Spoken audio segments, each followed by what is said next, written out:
आपली संस्कृती, आपले संस्कार सदा राहू दे आपल्या सोबत। भारताच्या महान ग्रंथांचे आणि काव्यांचे संपूर्ण संकलन सबस्क्राइब करा तिलक।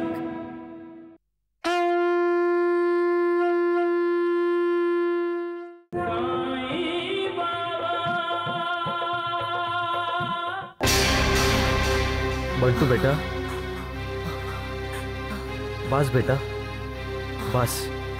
तुझे डॉक्टर काका येतच असतील, ते तुला पूर्ण बरं करतील, तुझ्या सगळ्या यातना दूर करतील ते। भाऊजी, वहिनी, भाऊजी, भाऊजी बंटूला वाचवा। काय झाले वहिनी? भाऊजी, बंटू परत आजारी पडला आहे, काय करू? ताप आहे? तो श्वास घेऊ शकत नाहीये। भाऊजी त्याला वाचवा, माझ्या बंटूला वाचवा भाऊजी, माझ्या बंटूला वाचवा। बंटू, बंटू बेटा, बंटू बेटा,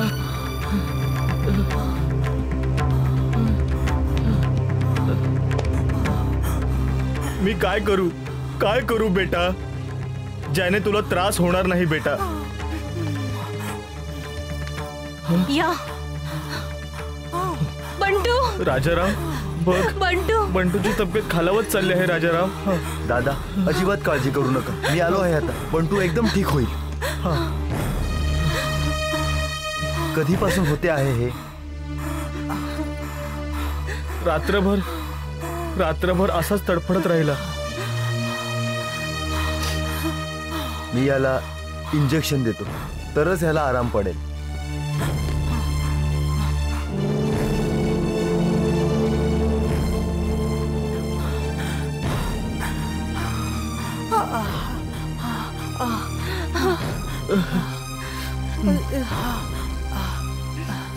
बंटू दादा, काळजी करू नकोस, थोड्या वेळात बंटू बिलकुल ठीक होऊन जाईल।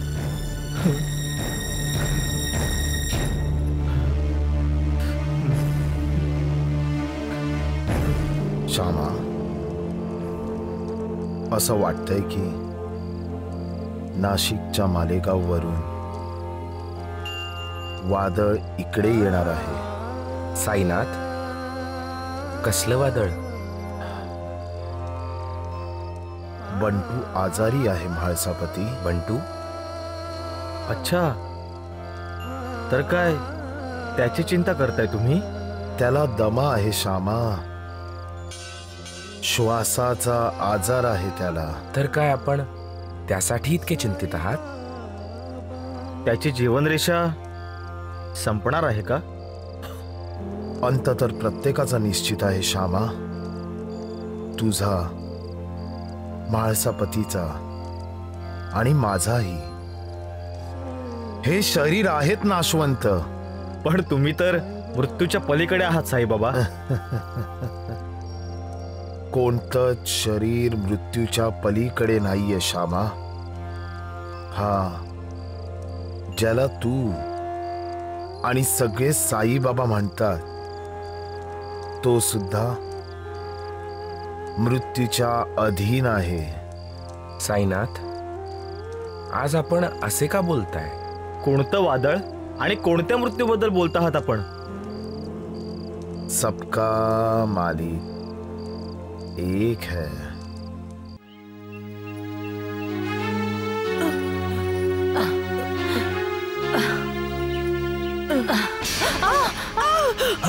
सुभद्रा बेटी, काय झालं? सुभद्रा, सुभद्रा काय झालं? मला आता अजून चालवणार नाही, नाही चालवणार। काहीही खायला आणून दे दादा।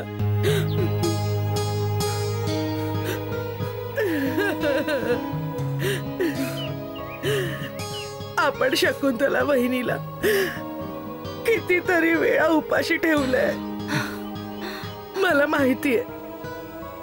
ही सगळी आपल्याला त्याची शिक्षा मिळते।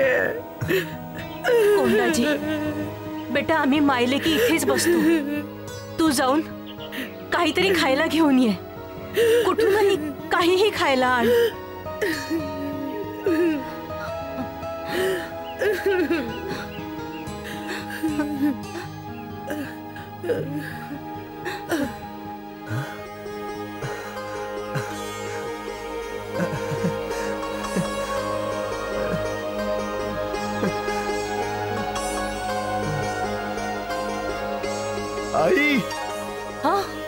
सुभद्रा, मंदिराच्या बाहेर. मंदिराच्या बाहेर? काय आहे मंदिराच्या बाहेर? जेवण. या या.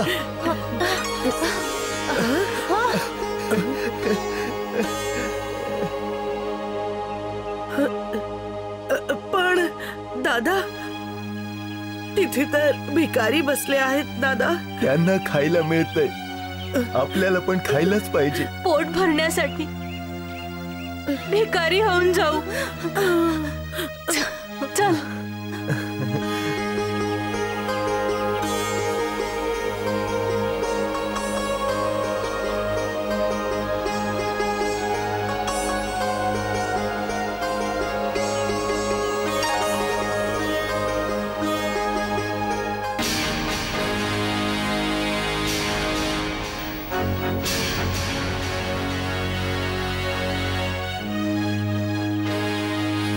कुठे चालली आहेस?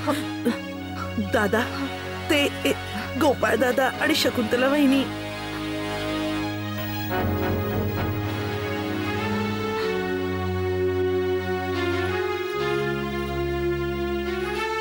त्यांनी आपल्याला ओळखलं तर? गुपचूप बसून राहा.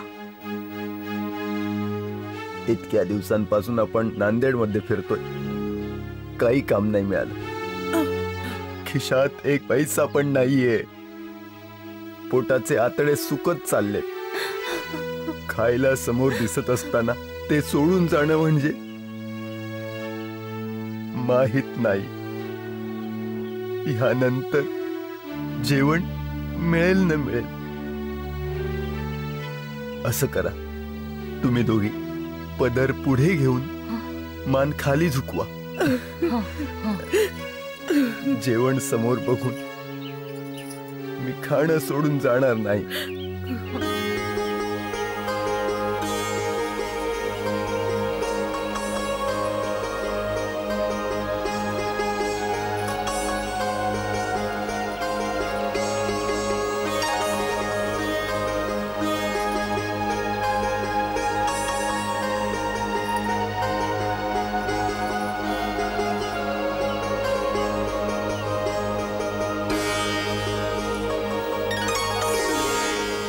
आई,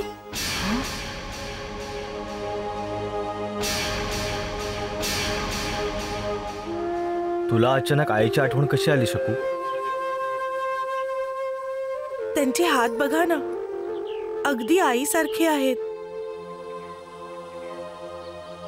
पण आईच्या हातात तर सोन्याच्या बांगड्या असतील. आणि पुन्हा आई इथे कशाला येईल? ती तर आपल्या घरी सुखात असेल.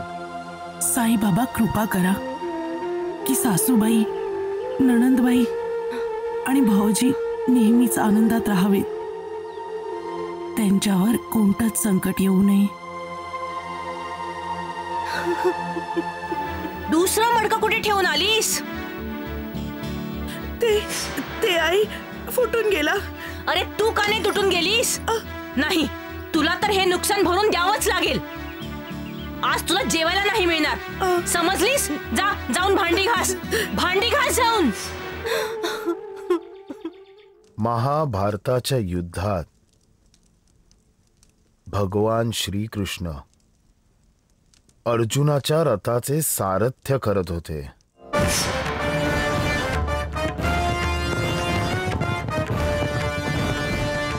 युद्धात अनेक अस्त्रांचा आणि महाअस्त्रांचा प्रयोग अर्जुनावर आणि अर्जुनाच्या रथावर झाला.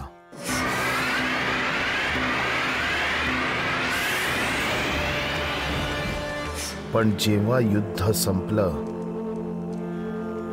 आणि भगवान श्रीकृष्णांनी रथाला सोडले, रथामधून उतरले,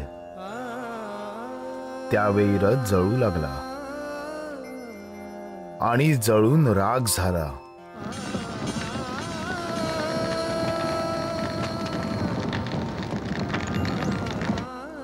रथाचा जो स्वामी असतो त्याला रथी म्हटले जाते.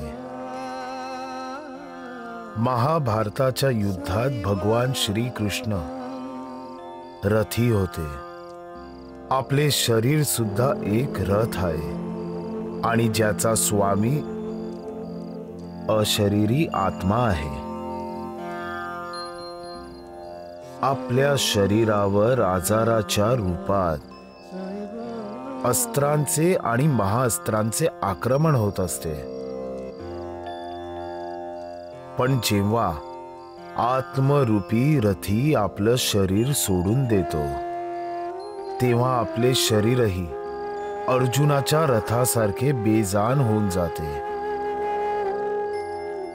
त्यामध्ये प्राण राहत नाही. अल्लाह सबका मालिक एक है.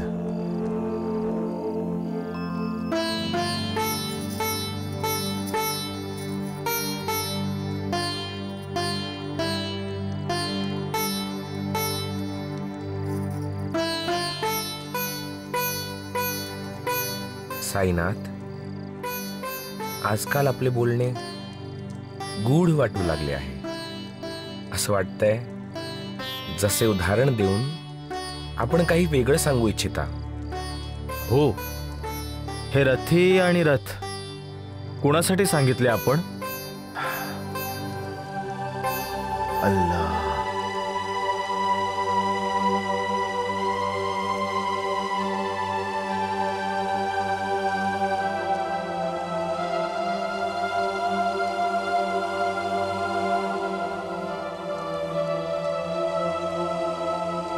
श्यामा, आता हा रथी या रथाला सोडू इच्छितो आहे. साईनाथ,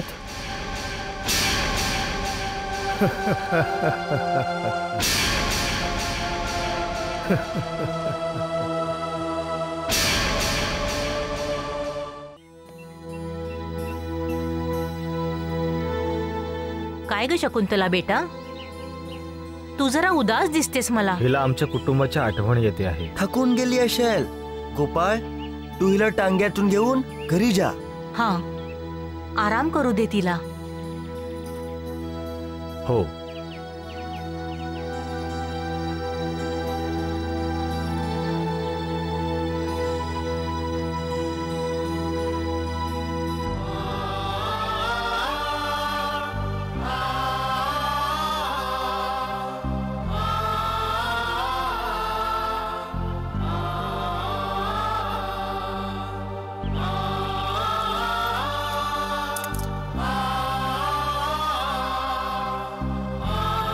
साहेब, आम्हाला पैसे नाही, आम्हाला काम हवे आहे, नोकरी हवी आहे.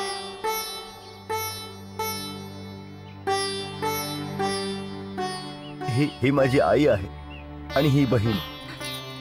काम शोधत शोधत आम्ही इथे खूप दुरून आलो आहोत. आम्ही भिकारी नाही होत साहेब. असं वाटतंय की या दोघी बिचाऱ्या मुख्य आहेत. साहेब, आपण खूप दयाळू आहात. कोणतेही काम द्या, तुम्हाला कधी तक्रारीला जागा नाही देणार. बस एकदा माझ्यावर कृपा करा. तू आमच्या कारखान्यात पहारेदाराचे काम करशील का? खूप उपकार होतील साहेब, तुमचे खूप उपकार. तुझी आई आणि बहीण पण काम करतील का? ठीक आहे. कारखान्यात काम करणाऱ्यांसाठी चहा नाश्ता तुम्ही दोघी बनवा. तुमच्या कामाचे पैसे तुम्हाला वेगळे मिळतील आणि तुमच्या राहण्याची सोय सुद्धा आम्ही कारखान्याच्या अंगणात करून देऊ.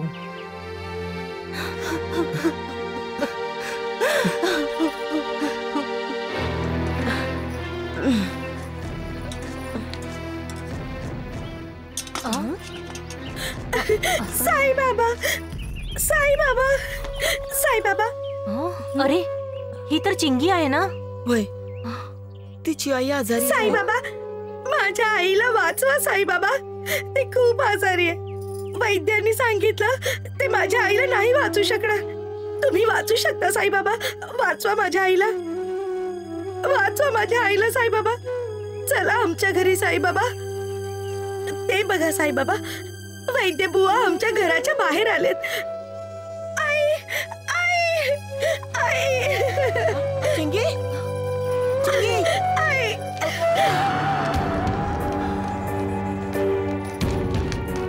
आई आई आई आई आई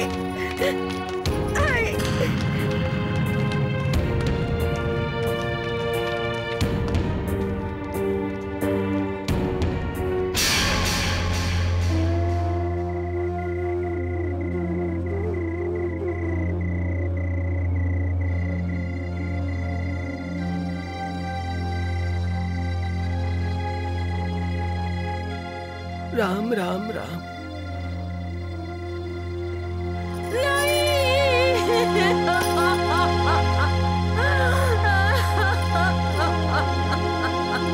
राम नाम सत्य आहे. राम नाम सत्य आहे. राम नाम सत्य आहे. राम नाम सत्य आहे. राम नाम सत्य आहे. राम नाम सत्य आहे.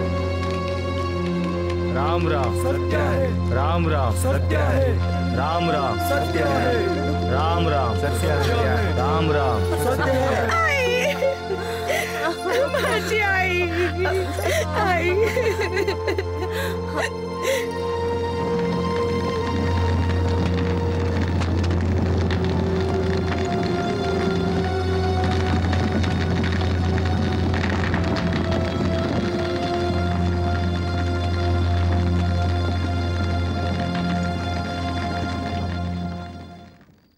राम राम राम. मला असं वाटतंय द्वारकानाथजी की आपल्या शिर्डीला कोणाचा तरी शाप लागलाय.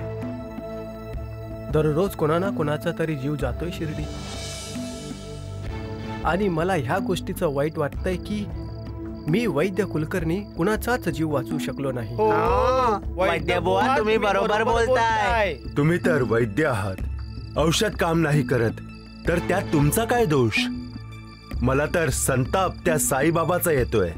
देव म्हणवून घेतो ना तो स्वतःला, मग तो स्वतःच काही का नाही करत? अगदी बरोबर बोललात प्रभू. अगदी एकाचाही जीव वाचवण्याचा प्रयत्न नाही केला त्याने. आधी तर पटकन उदी देत होता आणि लोकांना चटकन बरं करत होता.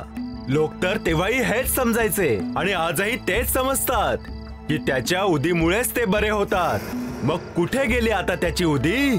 कुठं काढली त्याने? सगळं काही नाटक होतं प्रभू, नाटक. कावळा फांदीवर बसला आणि तो बसल्यावर ती फांदी मोडली. कावळ्याला वाटलं की त्याच्या वजनामुळेच ती फांदी मोडली.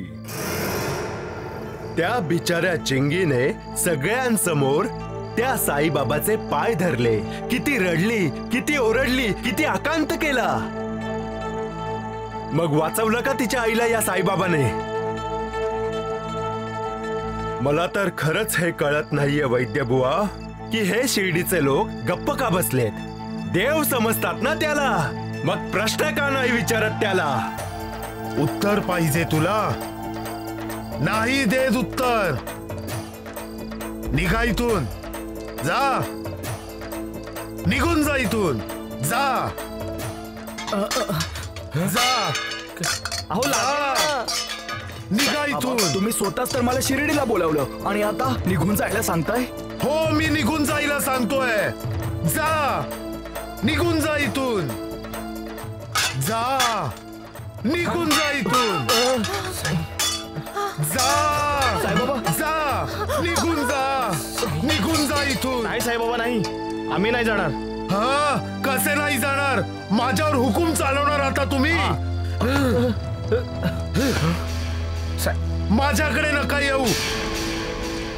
तुमच्याकडे नाही यायचं तर मग आम्ही कुठे जाणार? निघून जा, जा, निघून जा इथून. साईनाथ, हे तुम्ही काय करताय? का चिडचिड करताय? साईबाबा, तुम्ही आमचे देव आहात. नाही, मी कुणाचा देव नाहीये. मी कुणाचाही देव नाहीये. निघून जा, निघून जा. नाहीये मी देव कुणाचा. जा सगळे, जा सगळे इथून, जा. तुम्ही आमच्यावर कृपा करता साईनाथा. तुम्ही आमचे दाता आहात, आमचे तारणहार आहात. आमची दुःख दूर करणारे आहात तुम्ही. नाही नाही, मी कुणाचं दुःख दूर नाही करू शकत, कुणाच्याही वेदना कमी नाही करू शकत. निघून जा तुम्ही सगळे इथून, जा, निघून जा तुम्ही सगळे इथून. जात नाही, नाही जाणार. जा जा जा, निघा इथून. चालते वा, एकटं सोडा मला. जा सगळे. साईबाबा, साईबाबा, साईबाबा, माझ्या आईला वाचवा साईबाबा. ते खूप आजारी आहे. वैद्यांनी सांगितलं ते माझ्या आईला नाही वाचू शकणार. तुम्ही वाचू शकता साईबाबा. वाचवा माझ्या आईला साईबाबा.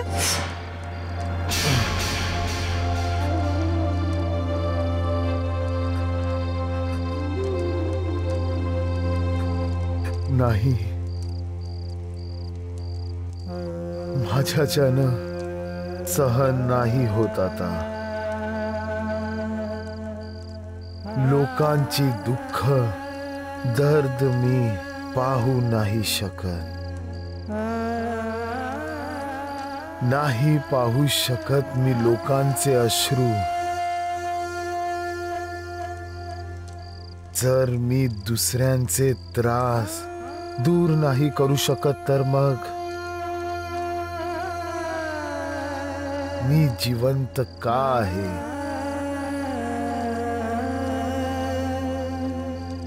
मी का नाही मरून जात? का नाही मी मरून जात?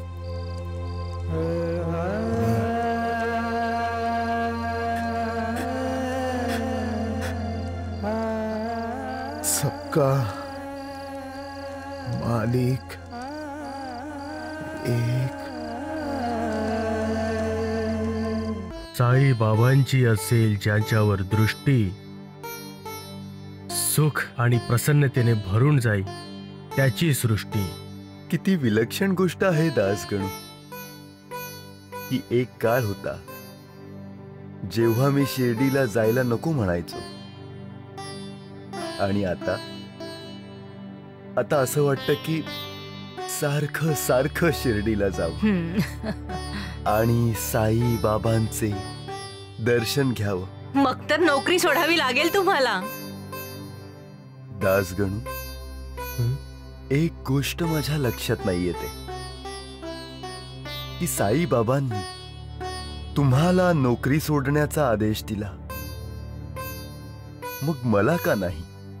साईबाबा नक्कीच तुमच्याकडून काहीतरी महत्वपूर्ण कार्य करून घेणार असतील. तुमच्याकडून देखील महत्वपूर्ण कामच करून घ्यायचंय साईबाबांना. मी तर आता चारही दिशांना जाऊन साईबाबांचं महात्म्य सगळ्यांना सांगणार आणि म्हणणार की जर सच्चिदानंद परब्रह्माचं दर्शन घेऊन आपला उद्धार करू इच्छित असाल तर जाऊन साईबाबांचं दर्शन घ्या. आणि त्याचबरोबर भक्ती मार्गाचा प्रचार करत म्हणेन की जो साईबाबांची भक्ती करतो त्याच्या दुःखाचा अंत नक्कीच होतो. जय साईराम, जय साई श्याम.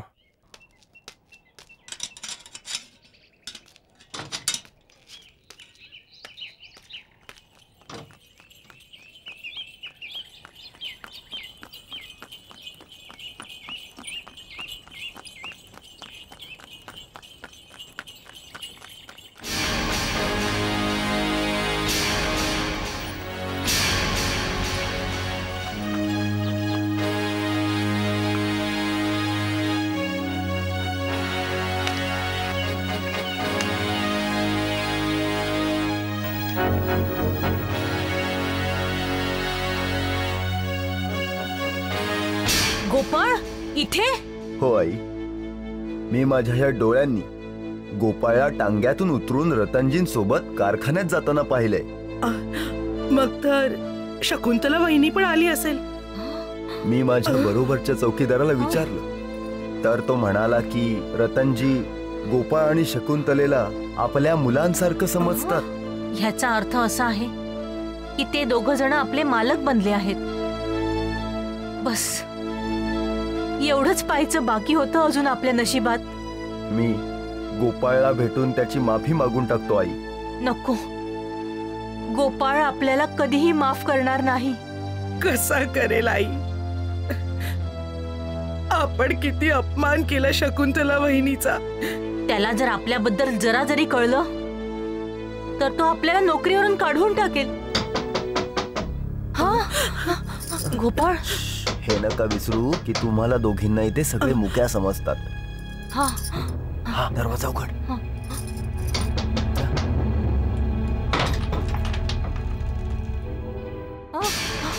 गोपाळ गोपाळ गोपाळ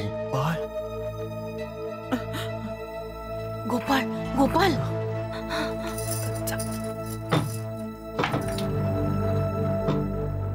माफ करा ताई, तुम्हाला त्रास दिला. आपला भाऊ म्हणजे तो नवीन पहारेकरी इथे आलाय का? हो साहेब, मी जेवण जेवायला आलोय. तू पहारेकरी आहेस, काम सोडून अशा तऱ्हेने घरी येण्याचा अर्थ काय? ही तुझी पहिली चूक आहे म्हणून तुला माफ करतोय. परत अशी चूक झाली तर तुला नोकरीवरून काढून टाकीन. रतनजी खूप दयाळू आणि देवभोळे इसम आहेत. त्यांचा कधीही गैरफायदा घेऊ नकोस. जेवून लगेच कामावर रुजू हो. हो साहेब.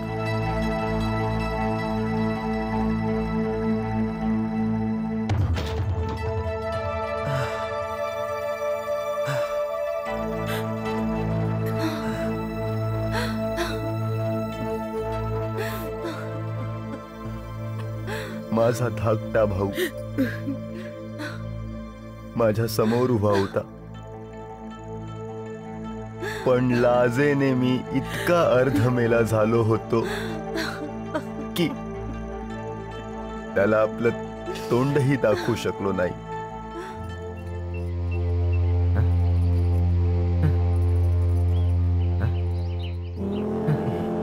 काही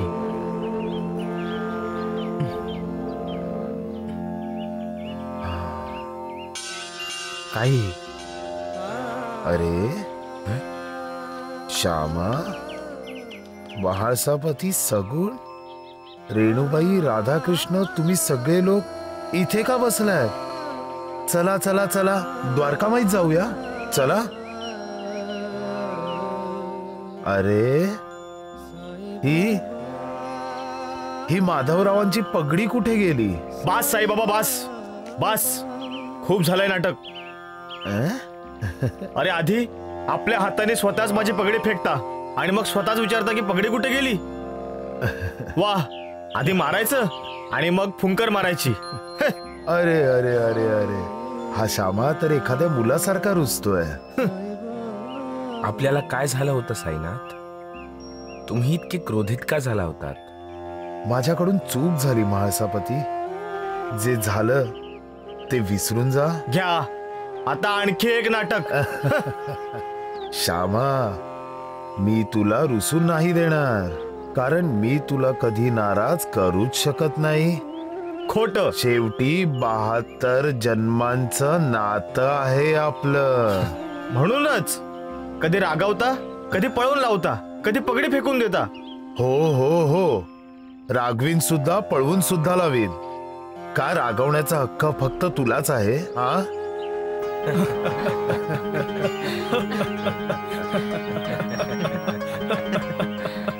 तुम्ही सुद्धा ना. घे पाणी भरून आण.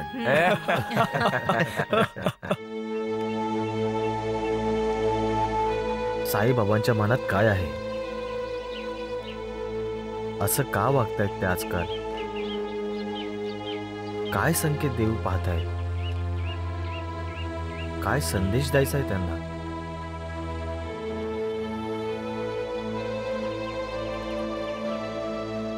कुठेतरी मला असं वाटत होतं की साईबाबा माझं रक्षण करतील, पण आता असं वाटतंय ते मला नाही वाचवणार. अहो, पुण्यांदी विचार करताय? नाही नाही,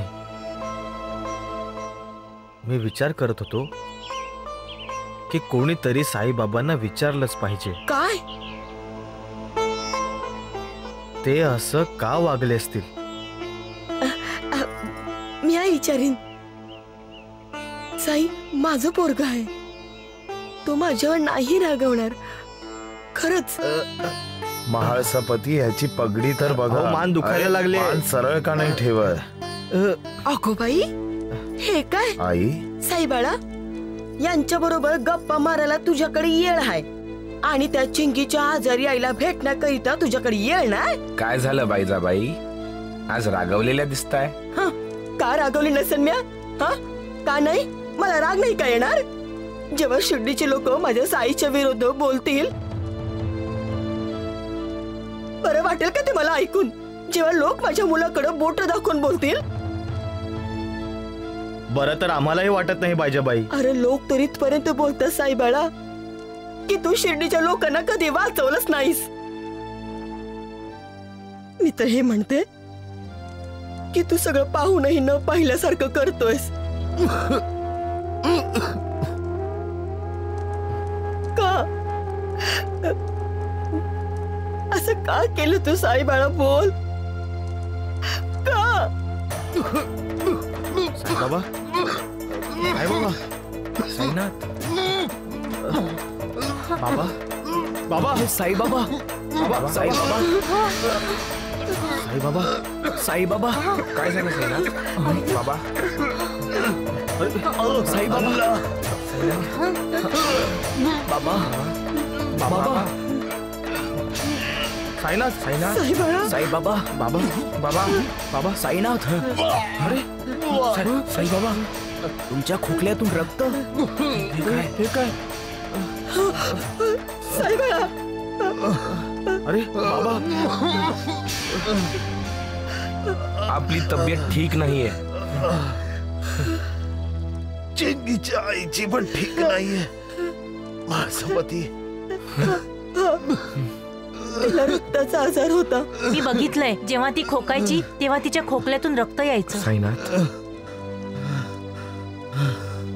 साईनाथ, म्हणजे चिंगीच्या आईच्या खोकल्याचा आजार, तो आजार तुम्ही तुमच्यावर घेतलात?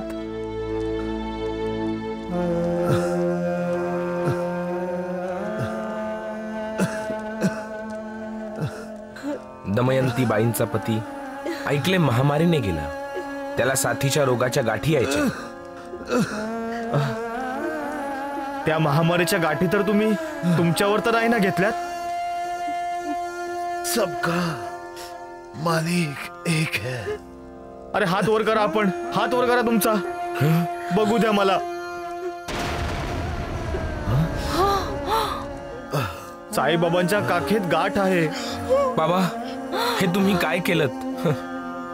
बाबा,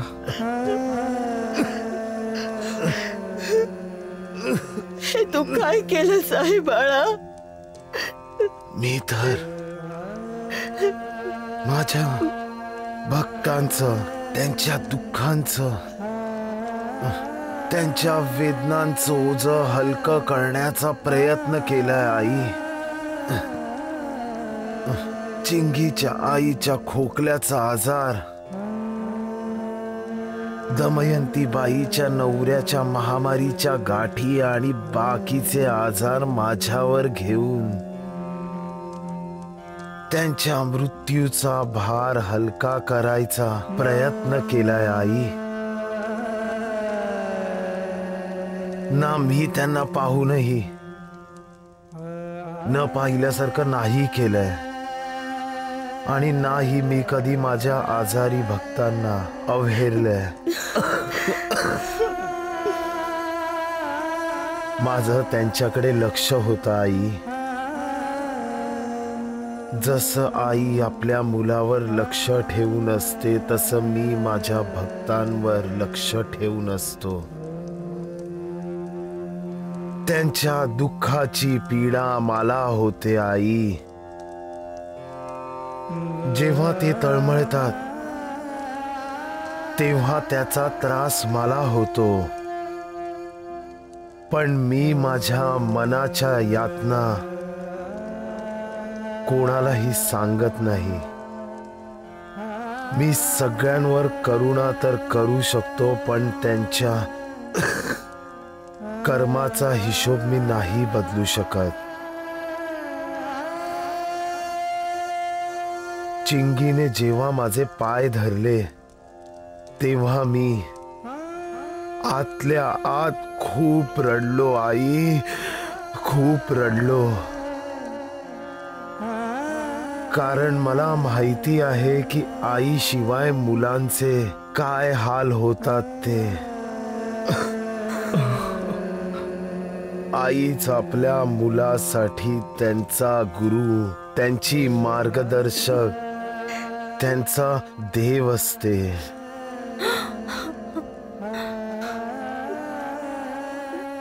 आणि मला हे कळत होतं की चिंगी आपला सद्गुरू,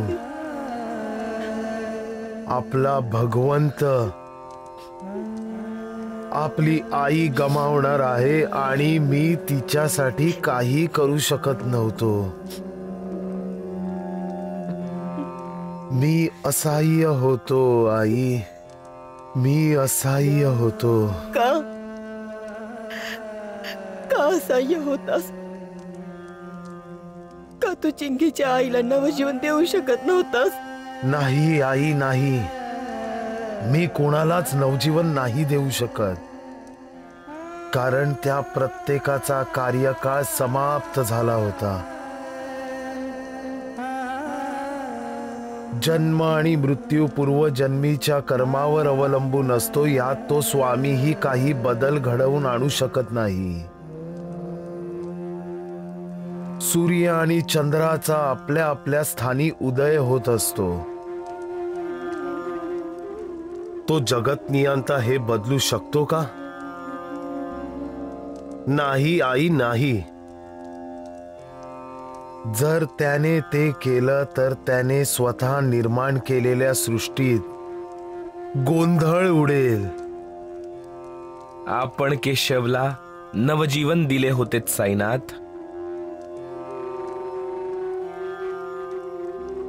जेव्हा योगी कोणाला नवजीवन देतात तेव्हा समजायचं महाळसापती की त्या योग्याने आपला आयुष्याचा काही हिस्सा त्या जीवन दिलेल्या व्यक्तीला दिला आहे.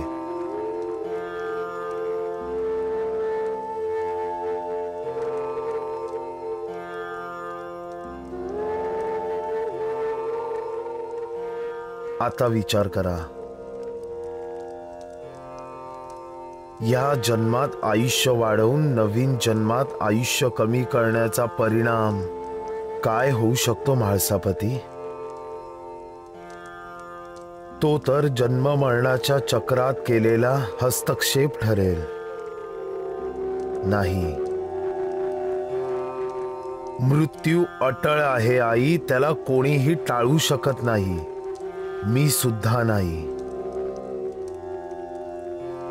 मृत्यूवर कोणी विजय मिळवू शकत नाही. मी सुद्धा नाही. सबका मालिक एक है.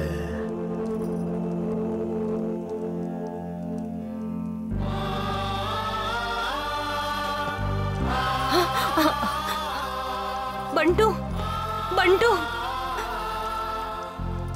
साईबाबा, माझ्या बंटूला वाचवा. साईबाबा, साईबाबा, आमचे हे एकच मूल आहे साईबाबा, एकच मूल आहे साईबाबा.